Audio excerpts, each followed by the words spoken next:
कई लोग ऐसा कहते हैं कि यदि हमने बच्चा पैदा नहीं किया तो जब हम मरेंगे तो हमारे शरीर का अंतिम संस्कार कौन करेगा।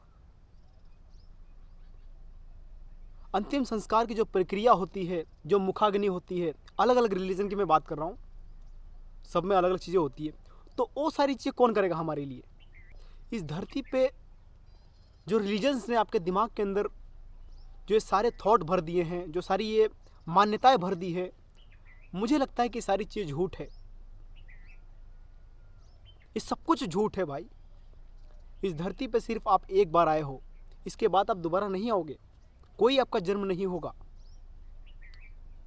और मरने के बाद में आपका कोई अंतिम संस्कार करता है कि नहीं करता, इससे क्या फ़र्क पड़ता है भाई। आपको तो दोबारा नहीं आना है ना भाई।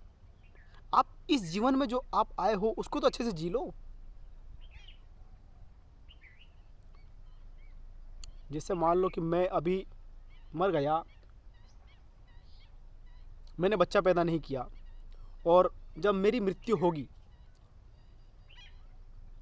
तो मेरा कोई संस्कार कर रहा है कि नहीं कर रहा, मेरे डेथ बॉडी को ले जाके कोई जला रहा कि नहीं जला रहा, वो सारी प्रक्रिया कोई कर रहा है कि नहीं कर रहा, इससे क्या फ़र्क पड़ता है मुझे भाई। मैं तो हूँ ही नहीं इस धरती पे।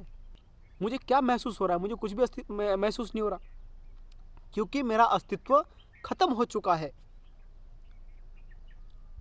इस बात से कोई फ़र्क नहीं पड़ता कि मेरे मरने के बाद में मेरे शरीर के साथ में क्या हो रहा है। मुझे कुछ उस चीज़ से कुछ भी फ़र्क नहीं पड़ रहा भाई, कुछ भी फ़र्क नहीं पड़ रहा। और यदि आपको इतनी ही चिंता हो रही है तो आप देह त्याग कर लो।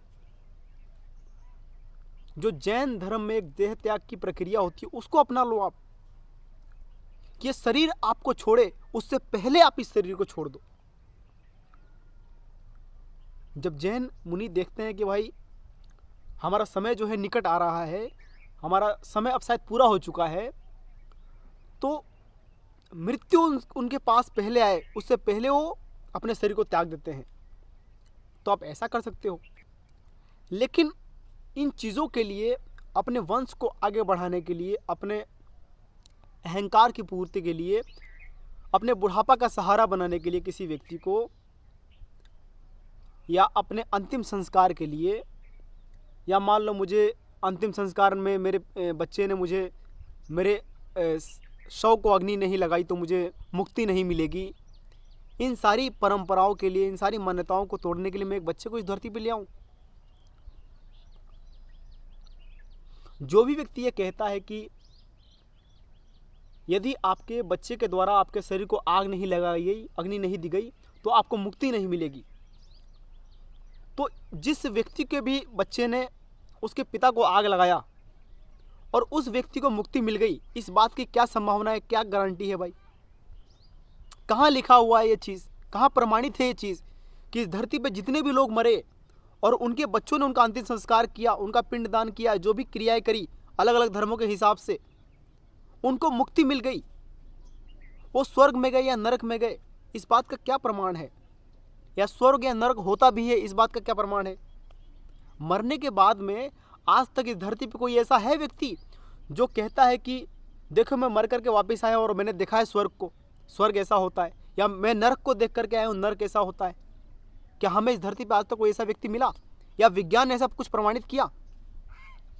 तो जब कोई मरने के बाद में वापस आया ही नहीं और ना उसने हमको बताया, तो फिर हम कैसे कह सकते हैं कि स्वर्ग होता है या नरक होता है। ये तो सिर्फ हमारे दिमाग की उपज हो गई ना, ये तो सिर्फ मानव मस्तिष्क की कल्पनाएं हैं। इसको कपोल कल्पनाएं बोलते हैं भाई, इसका कोई प्रमाण नहीं है। तो इन मान्यताओं के आधार पर आप किसी व्यक्ति को इस धरती पर ले आते हो और उस व्यक्ति को इस धरती के जाल में ला करके उलझा देते हो, इस लूप में ला कर उलझा देते हो कि जा हमने तुझे पैदा कर दिया, पढ़ने जा, पढ़ने के बाद हम जा कमाने, काम करके ला, हमको खिला, हमको बड़ा कर, हमारे दुख बीमारियों में काम आ, हमारी लड़ाई यदि किसी को हो गई साथ में तो हमारे पीछे हमारे साथ में लठ लेके खड़ा रहे, क्योंकि तो हमने तुझे पैदा किया, तुझे खिलाया पिलाया बड़ा किया, अब तू हमारे काम आएगा। ये बात वैसी नहीं होगी कि हमने परमानेंट स्लेव पैदा कर लिया, एक परमानेंट स्लेव हमने पाल लिया, एक बच्चे को अपने पाल पोस के बड़ा किया और उसको अपने काम में ले रहे हो, यूज़ कर रहे हो, अपने फ़ायदे के लिए उस बच्चे का यूज़ कर रहे हो, और एक स्लेव के अंदर, दोनों चीज़ों में क्या अंतर है? इस दुनिया की सारी मान्यताएं बिल्कुल झूठी है। ठीक उसी प्रकार से जैसे पूरी दुनिया की किताबें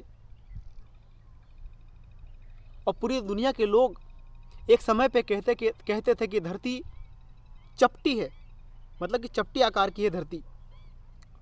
लेकिन इस धरती पे एक व्यक्ति पैदा होता है, न्यूटन, और वो गुरुत्वाकर्षण का खोज कर देता है और पूरी दुनिया को बताता है कि धरती चपटी नहीं है भाई, गोल है, और उसको प्रमाणित कर देता है।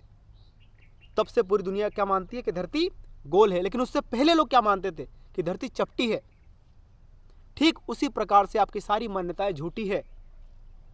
इन सभी मान्यताओं को तोड़ दो आप भाई। इन मान्यताओं ने आपको जीवन का आनंद लेने से रोक रखा है, आपको जीवन जीने नहीं दे रहे लोग। आप यदि किसी भी संस्था से, किसी भी व्यक्ति से या किसी भी परंपरा से जुड़े हुए हैं, या आपके पिताजी जुड़े हुए थे और उन्होंने आपको दे दिया कि भाई देख, इस चीज़ को हम मानते थे, अब तू भी मान, और आपने बिना सोचे, बिना विचारे, बिना उसमें दिमाग लगाए, बिना क्वेश्चंस पूछे उस चीज़ को मान लिया, स्वीकार लिया, तो ये बेवकूफ़ी एक तरह की।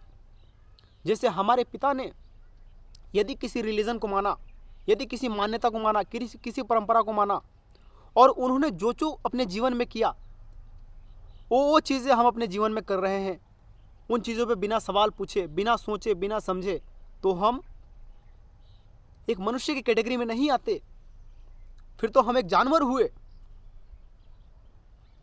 जैसे इस धरती पे मनुष्य को छोड़ करके आप जितने भी जीव देखोगे, आप जितने भी जीव, अरबों खरबों इस धरती पे जीव हैं, वो सब क्या फॉलो करते हैं? वो सब अपने पूर्वजों को फॉलो करते हैं। जैसे मान लो एक शेर है, शेर का काम है, शेर पैदा होता है, फिर वो भी बच्चा बड़ा होता है, शिकार करता है, और बच्चे पैदा करता है, और वो भी एक दिन मर जाता है।